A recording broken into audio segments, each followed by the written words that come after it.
Bucko, mighty Bucko, hello, and welcome. Welcome back.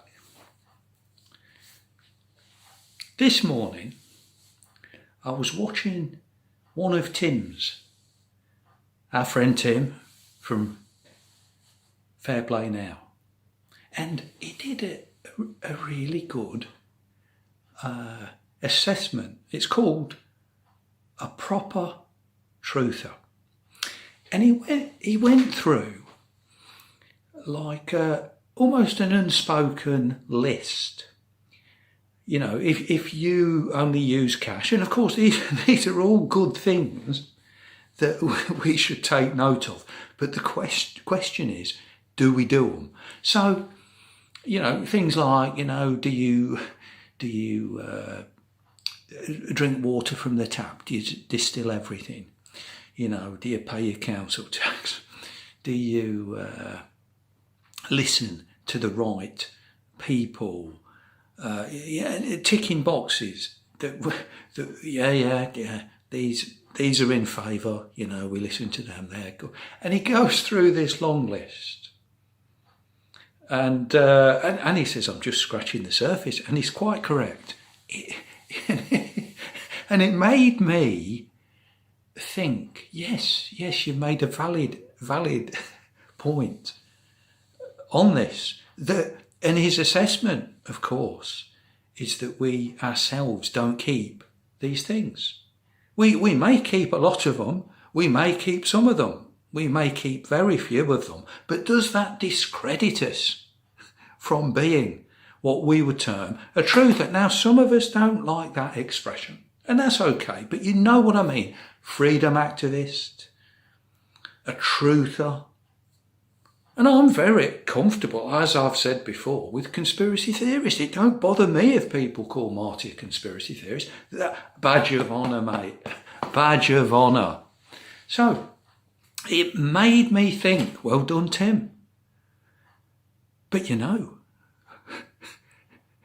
this reminded me, as a born-again Christian and as one who reads the scriptures, the Holy Bible, as what is your benchmark for a truther? How do you discern the truth? Yeah. Now, it reminded me, this list that Tim brought out, of the Mosaic law in the Old Testament. Not just the 10 Commandments, but if you put them all together, there are 613 commandments. And of course, through the weakness of the flesh and our sinful nature, for the children of Israel, they couldn't keep it. And only one person could in fact keep the Mosaic law as it was intended in the spirit in which it was given. Or rather, to be fulfilled, to keep it in the spirit with which it was intended. And that person, of course, is the Messiah, the Lord Jesus Christ. And that's why, through believing upon him and receiving him as our Saviour, we can be forgiven all things and cleansed, because he kept all the law spotless. And that's why he had no sin and could die for our sins. So it reminded me, as Tim shared on this, through the weakness of our flesh. And of course, in the Mosaic law, some applied to the kings who were on the throne at the time, things related to a king, things related to the priests, things related to men, things related to women, and certain laws, but even a fragment of those laws for certain people. They couldn't keep them to that extent of perfection. So, because I believe, I take it further, because I believe in absolute truth. The benchmark is the Bible. And I see this because God don't lie to us. We can mistrust each other. We can mistrust one another. We can mistrust, but even your own heart is desperately sinful and wicked. Who can know it? You see? So, the true truth. And of course, as truthers, we want to be in the truth, discerning the truth of what is truth, what is not. Right. I want to move on from there, that introduction, to an examination. In the last couple of weeks, as I speak to you, we're into, of course it's December of 23. In the last couple of weeks, since I'm doing this message now, a certain YouTuber put up and this certain YouTuber, I'm going to refer to him as either RV or Tricky Dickie, right? His actual name is this, yeah? Right? But I shall now refer to him as Tricky Dickie for the aforementioned reasons. Now, he put a video up called this. They came for me and tried to get my van. Right? Now, you know that I'm one of these people who look at signs and symbols. I believe signs and symbols rule the world. I believe not through words or even laws passed.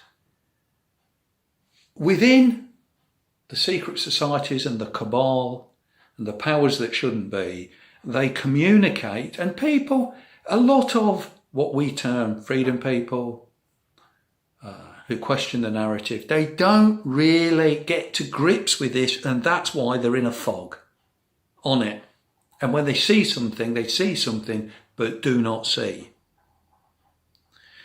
So I looked on Tricky Dickie's YouTube site, brought it up, and this was before he had posted this particular talk. They came for me and tried to take my van. And 4 pictures came up, and I looked at them and I thought to myself, what? What?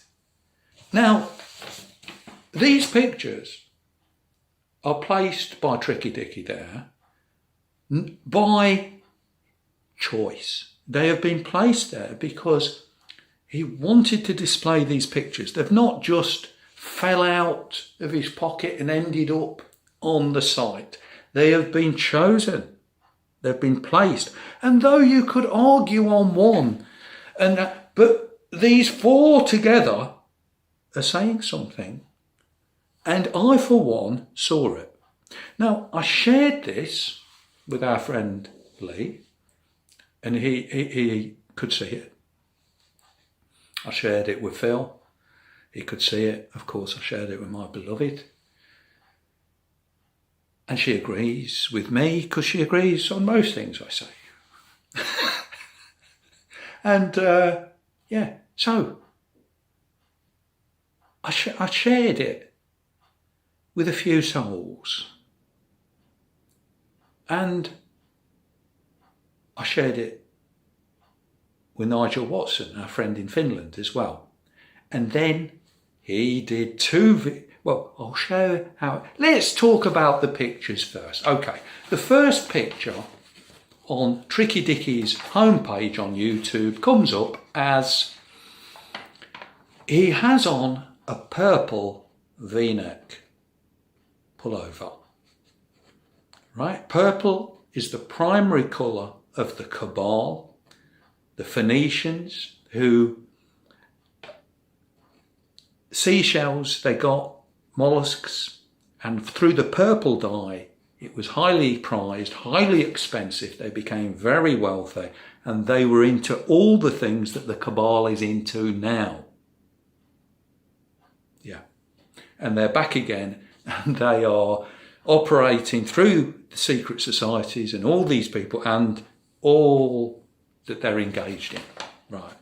Purple, the colour of Remember 1948, the book, the famous book, 1948, George Orwell, 1984, sorry, it was written in 48. 36 years later, you come to the year 1984. 36, significant, 3 sixes, 666. 3 6, 3 sixes. What happened in 84? Prince's Purple Rain. Speaking of the purple rain that is coming, and we're very near. And then from 1984 to the year of the Rona Bologna is another 36. 3 sixes, 666. So it's the primary colour. Tiffany blue is the next colour. There's other things that you can observe. Black and white playing both sides. Black and red often come on as sacrifice when people are coming on the fake stream media, the relatives of fake shootings or whatever, and they're sitting talking, and you can see and observe. The fact that most people don't understand these things is neither here nor there. It alerted me completely. In this picture, he is standing next to his lady friend, or wife, I'm not sure which she is, with purple hair. And in the background, in the courtyard, is a brown pyramid on top of like a display. That's the first picture. Yeah. The next picture, he has, this time, a blue V-neck. The cravats can be purple or crimson. He often has a cravat. And a black bowler hat. Now, I like the bowler. Like, I remember as a kid, I loved the Avengers. I still watch it now. John Steed with his black bowler hat and umbrella. And but it does have connotations. First of all, it's very British in that sense. And in that sense, it will appeal to our generation of people who remember England as it was, Britain as it was, who probably voted to come out with Brexit, get out of Europe, if they voted at all. But it has connotations of the Orange Order in Northern Ireland on the marches with the black bowler hats, and that has connections with Freemasonry, and even their orders are called lodges. Yeah. The third picture has Tricky Dickie standing in front of his van looking towards the rising sun. So you see the back of his head, the van, you can't read the number on his number plate. He's looking towards the rising sun as it's coming up, and as the sun, he puts like glasses of himself, a bit of a joke, as him, but you're looking at the back of his head, looking towards the rising sun, and that has connotations of sun worship, the Egyptian sun god Ra, whose colours are represented with the orange and the yellow, of which, as you look at it, you can see the orange and the yellow. And the last picture on the right-hand side is his lady friend again with him, with the purple hair displayed again, and a pink hoodie, one of the colours of the purple family in that sense. But on it, she has the mystical unicorn, which is often depicted as, with purple, either the horn or the body. And the writing on it reads, Unicorn Club. Club, big club. Are you in the club? Are you not in the club? Who's in the club? And it says 1975 as well upon it. Anyway, I managed to get hold of Nigel Watson, and we discussed this.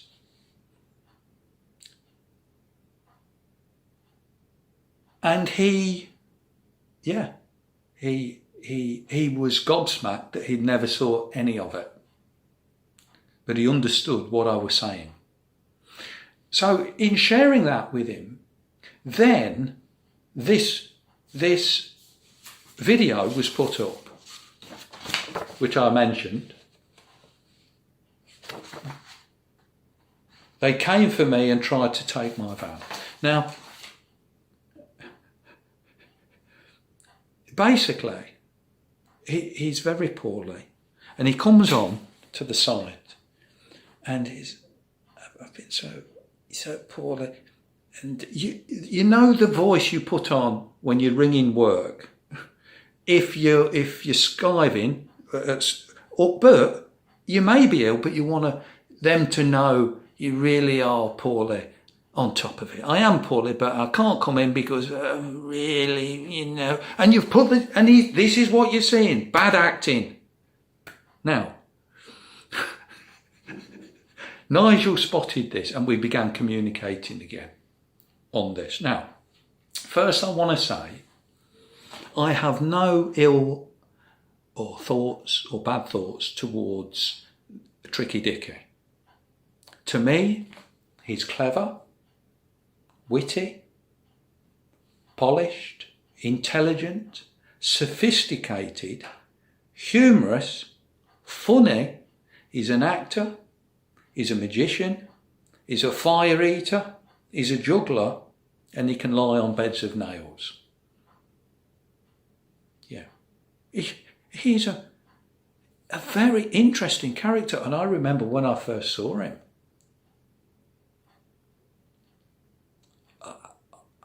you sort of get drawn into the character, and you're quite relaxed, and he puts you at ease, and it's very nice, much of it, and he's touching on many things that we'd all agree, and and who are we to say anything?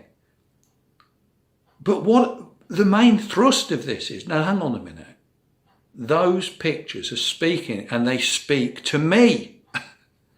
And more was on this video he put up. Now, it's a long story. He's poorly, and then people have come to fine him and take away his van.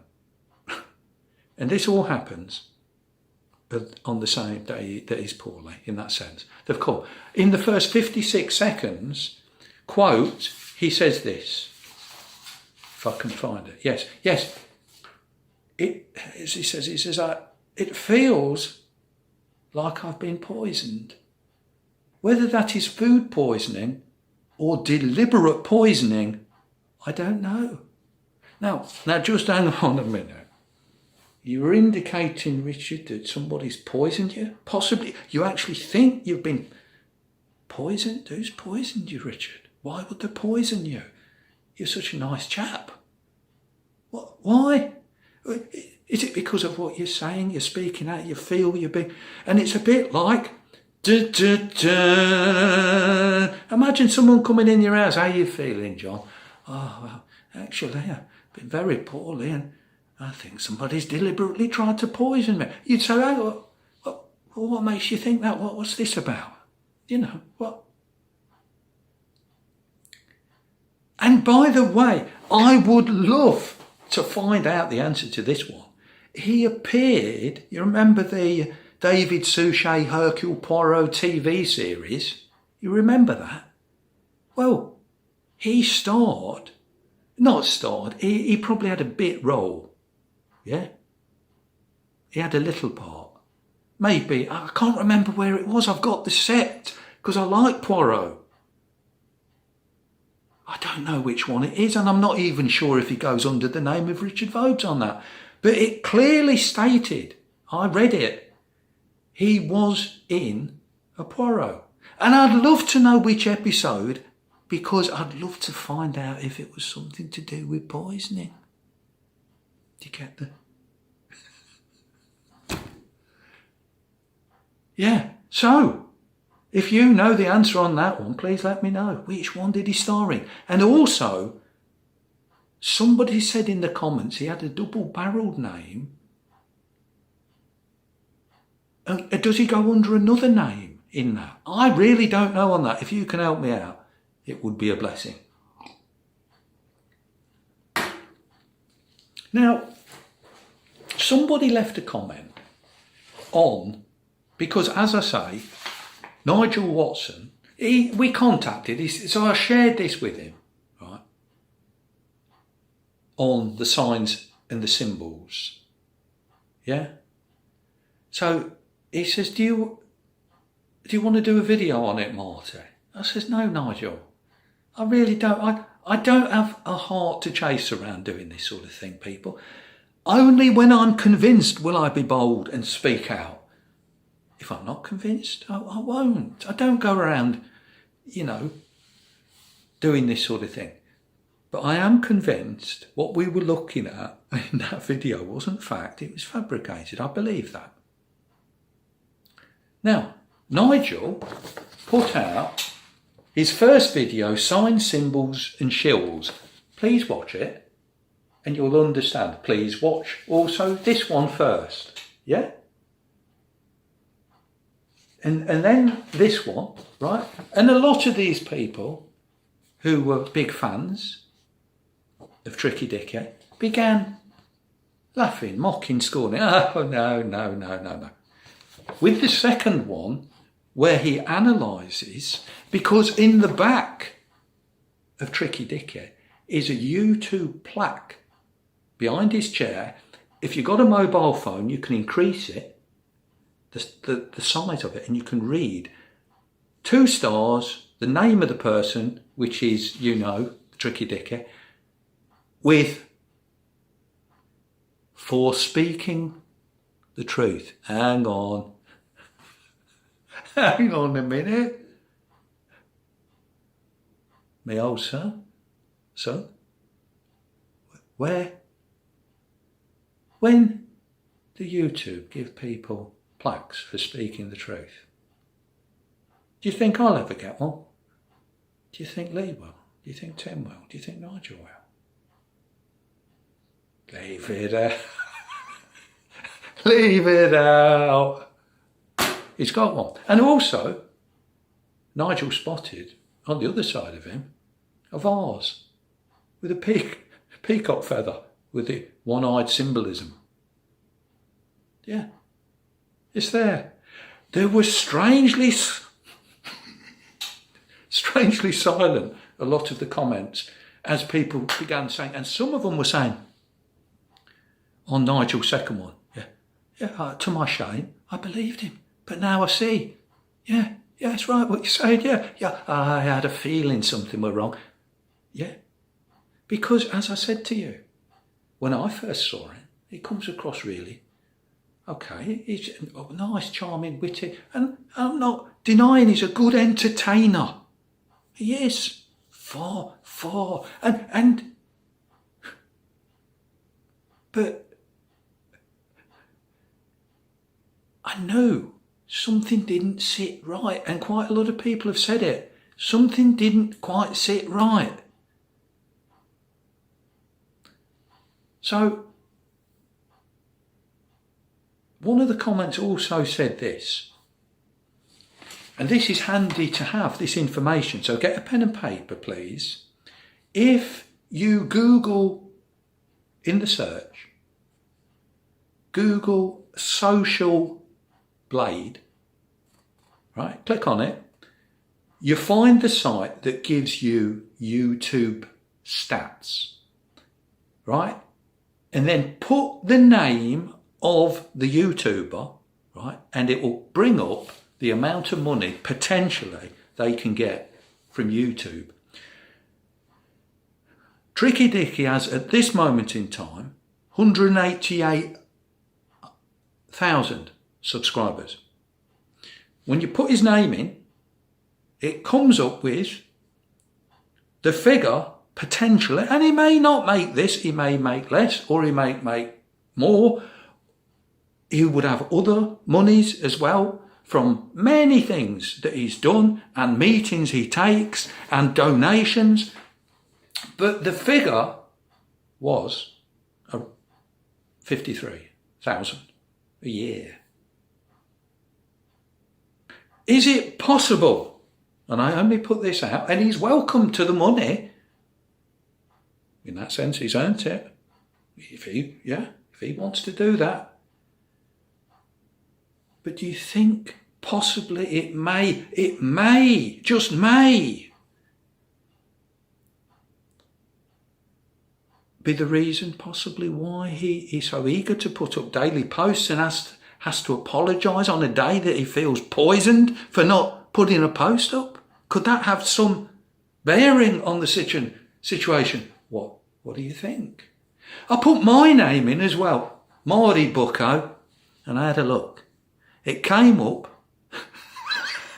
with £7 to £18 a year. It won't, buy a Chinese takeaway. And by the way, as I've said before, I don't have adverts. I'm not monetarised. I don't see any. I've never seen a penny of that. That's potentially what I could earn. But I don't. So I don't see that 18 quid or 7 or whatever it is. And not only that, I'll put stuff into it. Where do you think these props turn up? I get them, to make it more interesting for the viewers. This is one of my contributions of serving humanity. I don't make anything for Marty. I got my own money. I'm not looking or asking for anything, even a thumbs up. I'm not. So, and that's it really. I don't have any ill feeling, but in summing up, I just feel, as I've said, that this event is it's not reality, should I say. I don't believe it happened. Do you remember the TV series? Was it Monty Python or Michael Palin or something? It was called Ripping Yarns. And I honestly feel it was just a ripping yarn. It wasn't true. But you be the judge. I'm not asking you to unsubscribe from him or you enjoy it. But the question is, are you entertained by it? And do you just feel that... Is it a question of truth? Or you don't mind really if he's telling you pork pies or, it's just a yarn. It's just, does it bother you really or not? As I say, examine the evidence presented, and if you don't understand the numerology and the numbers, the colours and these things, then you probably won't see anything, and you'll think Marty's here he is as a Christian, and what a judgmental, horrible person he is to say to our beloved Tricky Dickie that he should even think these things and cause this disharmony and division amongst us. Well, I can't help it. I will speak the truth. Now, I'll leave it there for that one, and then I'll come to another person, and this is totally different, and I don't believe this person is in any way controlled opposition or anything like that, but some people do. Some people amongst our group feel she is. And I'm talking about Anna Brees, who Tim recently interviewed. And I just want to make a few comments. Now, some people have been quite heavy-handed, quite cruel. They've thrown some word, shill, and this, that, the other, because she's a BBC ex-presenter, but so was David Icke, wasn't it? But and she's been hurt by it. She's been wounded by it. But here's the thing. Look, how do you see Anna Brees? Well, first of all, I am grateful that she did that platform that we could send in a testimony of what we were going through in 2020 and get it up there. And through that, I got to know my good friend Lee from Veritas Vincent. And through that, I started my own channel, and I got to meet Phil. I got to meet Tim. Because all three of us had done that testimony, and I'm grateful. I will always be grateful for that. How can I not be grateful for that? And if you've been blessed by Lee, Tim and Marty to some degree, then you should be grateful too. Now, how do I view her as a person? Well, first of all, obviously, I'm sympathetic because of the platform. I'm sympathetic as well because she's a Christian lady, often has a little cross around her neck, and she has a sweet face, sweet disposition, nice aura, warm-hearted face, kindly disposition, and I like her. Now, so what about her side? In fairness, I don't know. I've not seen enough of it. I've seen maybe 12, so 14 at the most of her videos over the years. I just haven't. I don't have time to view everyone and everything.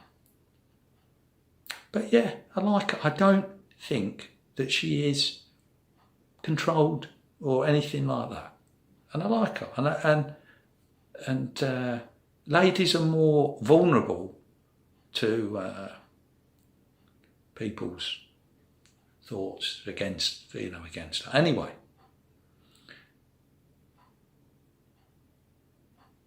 that said, I think she probably sees conspiracy theories as, because there was a point where she asked him, she says, are you, these three, are you conspiracy theorists? and you can see, we're put on the spot at that point. What would Bucko have said? What would Lee have said? What would others have said? And Tim, what? And you could see, he will look at, what do I do? Left and right. What can I say? And he said, what did he say? I wrote it down. Are you a conspiracy theorist? Well, truth is the polite way of saying it. But he admitted to me, I asked him, should I include that? He said, it's all right. It's all right. So, now she's probably not gone down the rabbit holes, because as one person said, I'm scared of going down the rabbit holes because I may come up as Bugs Bunny. Yeah. What's up, Jack? And with that, be a singer.